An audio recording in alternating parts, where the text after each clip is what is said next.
Hi, it's me again, JJ. Tara, samahan niyo ako sa bagong adventure. Hindi ko nga alam kung paano uumpisan itong video. May ideya na ba kayo kung saan ko kayo dadalhin? Panoorin niyo tong video para malaman niyo kung saan. Nag-stop over nga kami dito sa 7-Eleven para mag-coffee break. May niluto nga akong spam for breakfast. Inumaga na nga kami dito sa daan. Paano ba naman yung navigator namin mali-mali? Nandito na nga kami sa Ago. Going up, up, up, it's our moment. Wale, grabe, nakikita na nga namin dito yung fog. Nakatulog na nga ako dito sa sobrang haba ng biyahe. Ang ganda nga nung tanawin. Grabe, medyo malamig na nga dito. May idea na ba kayo kung saan kami pupunta? Eto na nga, welcome to Baguio. Grabe, namiss ko dito. Ang tagal na nga nung last punta ko dito, mga 3 years na. Kayo ba, kailan ang last punta ninyo? Comment down below. Nakabukas na nga yung bintana namin para maramdaman namin yung lamig.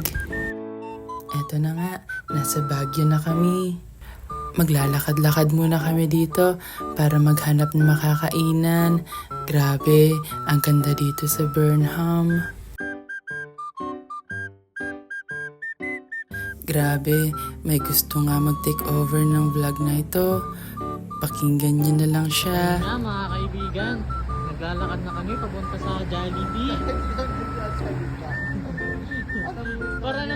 para naman maiba kasi yung boses ni CJ nakakasawa. At ayun nga, nakikita niyo, merong pedestrian. Pabalagtig na tayo.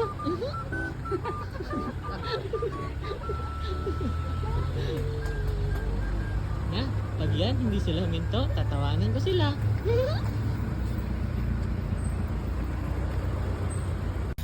Naka-order na nga kami dito ni Ma'am She. Hindi ko na nga na-video yung pagkain dahil palobat na yung phone ko. Shout out sa'yo, Chad, kung sino ka man.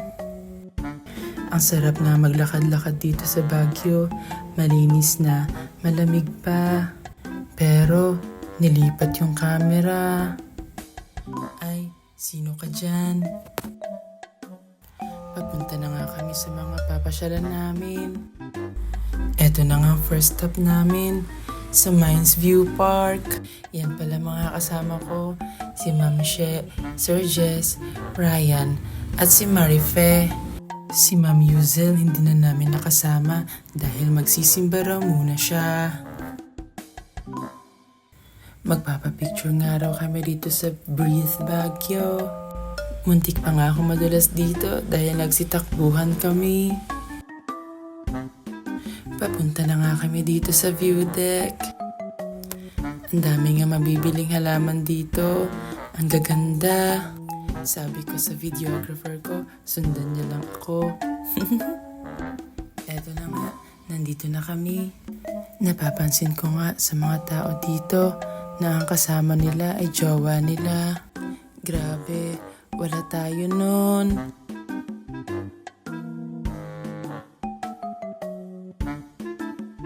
Nandito na nga kami. Grabe, ang ganda dito sa view deck.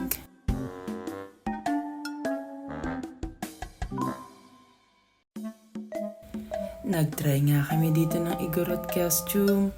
Grabe, bagay na bagay sa amin. Ayan na nga, kanya-kanyang take na kami dito ng pictures. Buti, nag-volunteer si Sir Jess para kuhanan ako ng picture. Next destination nga namin, dito sa Wright Park. Ang sarap nga maglakad dito habang pinapanood ang dancing fountain. Grabe, nagpakita nga dito yung waterbender.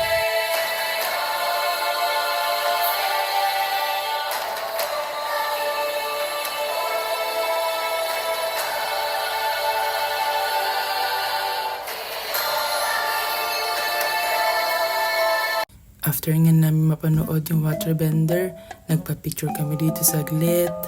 Grabe, ang saya. Sumaglit lang nga kami dito sa The Mansion. Ang dami nagpapapicture. Ito na nga yung next destination namin sa The Botanical Garden. Ang saya nga dito maglakad-lakad. Ang dami mong makikitang puno't halaman. Tinignan nga namin yung mapa. In case na maligaw kami, alam namin kung saan kami pupunta. Baka kasi mapunta kami sa maling tao. Ang ganda nga ng weather dito. Pero pagod na ako niyan sa kalalakad.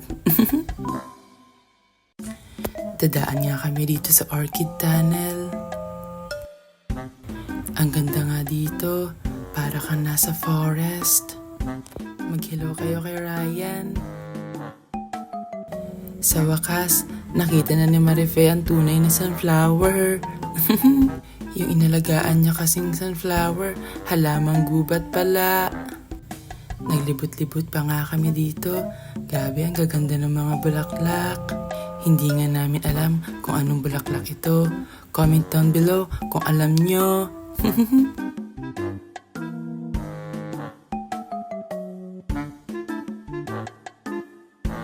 Ang gaganda nga ng mga kulay. Tingnan nyo, may violet, may lavender, may pink, may red. Nakakatuwa nga dito yung mga elephant. Grabe, ang lalaki. Para silang totoo. Ang sexy pa nga umupo nito, oh. Opak. Napunta naman kami dito sa mga cactus. Grabe, ang daming klase ng cactus dito. Nakakatuwa.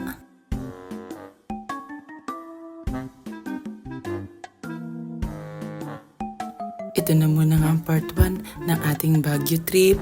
Abangan niyo ang kasunod na video. Bye!